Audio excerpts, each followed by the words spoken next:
ഇന്നൊരു നല്ല അടിപൊളിയായിട്ടുള്ള ഒരു റെസിപ്പി ആയിട്ടാണ് വന്നിട്ടുള്ളത്. നമ്മൾ ആന്ധ്രാക്കാരുടെ സ്പെഷ്യൽ ആയിട്ടുള്ള ഡിപ്പ റൊട്ടിയാണ് കേട്ടോ. അപ്പോൾ ഇതിന് മുമ്പ് ഞാൻ യൂട്യൂബിൽ അപ്ലോഡ് ചെയ്തിട്ടുണ്ടായിരുന്നു. അത് നമ്മൾ ഇഡ്ഡലി റവയൊക്കെ വെച്ചിട്ടാണ് കേട്ടോ തയ്യാറാക്കി എടുത്തിട്ടുള്ളത്.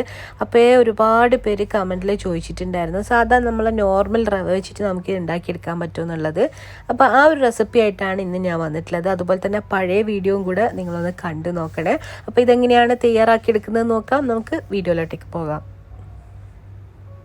അപ്പോൾ അതിന് വേണ്ടിയിട്ട് തലേ ദിവസം കുതിർത്തെടുത്തിട്ടുള്ള ഉഴുന്ന് എടുത്തിട്ടുണ്ട്. ഏകദേശം ഒരു 1.5 കപ്പോളാണ് എടുത്തിട്ടുള്ളത്. അപ്പോൾ ഇത് നമുക്ക് മിക്സിയുടെ ജാറിലേക്ക് നന്നായിട്ട് കഴുകി വൃത്തിയാക്കിയിട്ട് ഇട്ട് കൊടുക്കാം. ഇതൊന്ന് അരച്ചെടുക്കണം. അപ്പോൾ ഇത് മുങ്ങി നിൽക്കാൻ പാകത്തിന് വെള്ളം ഒഴിച്ചു കൊടുക്കാം കേട്ടോ. അപ്പോൾ ഈ ഒരു കപ്പിലാണ് ഞാൻ അളന്നെടുത്തിട്ടുള്ളത്. അപ്പോൾ ഇതൊന്ന് ഞാനൊന്ന് അരച്ചെടുക്കുന്നുണ്ട്. ഇനി വേറൊരു ബൗളിൽ നമുക്ക് ഒരു 3 കപ്പ് റവയും കൂടി ചേർത്ത് കൊടുക്കണം. അപ്പോൾ ഉഴുന്ന് അളന്നിട്ടുള്ള അതേ കപ്പിൽ തന്നെയാണ് കേട്ടോ റവ അളന്നെടുക്കുന്നത്. അപ്പോൾ ഇതായാലൊരു 3 കപ്പോളം എടുക്കുന്നുണ്ട്. ഇത് നമുക്ക് അതേ അളവിൽ തന്നെ 3 കപ്പ് വെള്ളം ഒഴിച്ചിട്ട് ഒന്ന് നന്നായിട്ട് ഇതും ഒന്ന് കുതിർത്തെടുക്കാം. ഒരു 10-15 മിനിറ്റ് കൊണ്ട് തന്നെ നമുക്ക് ഇത് കുതിർന്ന് വരും കേട്ടോ. അപ്പോൾ ഇതൊന്ന് അടച്ചു വെക്കുന്നുണ്ട്. അപ്പോൾ ഈ ഒരു അളവിൽ നമ്മൾ എടുത്തിട്ടുണ്ടെങ്കിൽ ഒരു 3 ആ ഒരു ഡിപ്പ റൊട്ടി നമുക്ക് ഉണ്ടാക്കിയെടുക്കാൻ പറ്റും കേട്ടോ. അപ്പോൾ 15 മിനിറ്റ് കഴിഞ്ഞിട്ടുണ്ട്. അപ്പോൾ ഇതിലേക്ക് നമ്മൾ അരച്ചെടുത്തിട്ടുള്ള ഉഴുന്ന് ഒഴിച്ചു കൊടുക്കാം. ഇത് നമ്മൾ സാധാരണ ഇഡ്ഡലി ദോശക്കൊക്കെ അരച്ച് ഫ്രിഡ്ജിൽ സൂക്ഷിക്കാറില്ല, അതുപോലെ തന്നെ നമുക്കിത് അരച്ചിട്ട് ഒരാഴ്ചത്തോളം തന്നെ ഫ്രിഡ്ജിൽ സൂക്ഷിക്കാൻ പറ്റും കേട്ടോ. അപ്പോൾ ഇതിലേക്ക് നമ്മൾ ആവശ്യത്തിന് ഉപ്പൊക്കെ ചേർത്ത് കൊടുത്തിട്ട് നന്നായിട്ട് മിക്സ് ചെയ്തിട്ട് ഇതൊന്ന് അടച്ച് വെക്കാം. ഒരു 5 മണിക്കൂർ കഴിഞ്ഞ് കഴിഞ്ഞാൽ നല്ല രീതിയിൽ ഇത് പൊങ്ങി വരും കേട്ടോ. ഒരു 5 മണിക്കൂറെങ്കിലും നമ്മൾ വെക്കണം.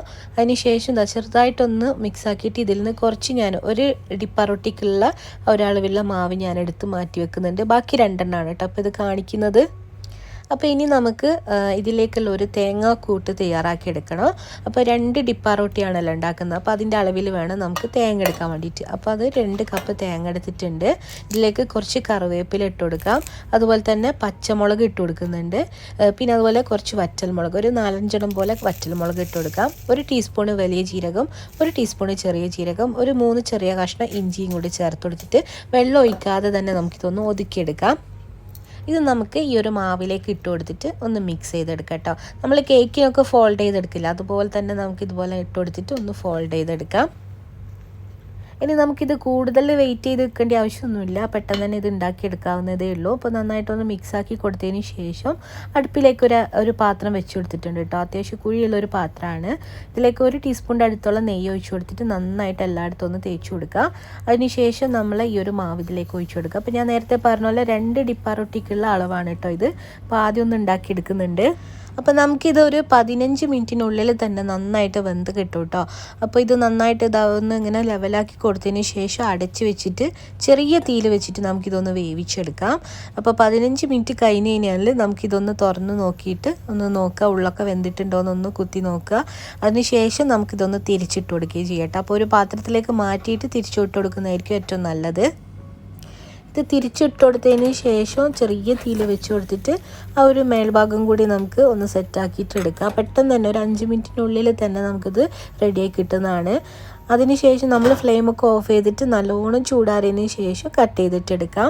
അപ്പോൾ നല്ല അടിപൊളിയായിട്ടുള്ള ഒരു റെസിപ്പിയാണ്. ഇനി ഇഡ്ഡലി റവേൻ്റെ ആവശ്യമൊന്നുമില്ല, നമുക്ക് റവ വെച്ചിട്ട് ഇത് തയ്യാറാക്കിയെടുക്കാവുന്നതാണ്. ഒരുപാട് പേര് ചോദിച്ചിട്ടുണ്ടായിരുന്നു ഈ ഒരു റെസിപ്പിക്ക് വേണ്ടിയിട്ട്. അപ്പോൾ എല്ലാവരും ഒന്ന് ട്രൈ ചെയ്ത് നോക്കുക. ഇത് നമുക്ക് നല്ല ചട്നിയുടെ കൂടെയൊക്കെ കഴിക്കാവുന്നതാണ്. അപ്പോൾ എല്ലാവരും ഒന്ന് ട്രൈ ചെയ്ത് നോക്കുക. വീഡിയോ ഇഷ്ടമായെന്ന് വിചാരിക്കുന്നു. താങ്ക്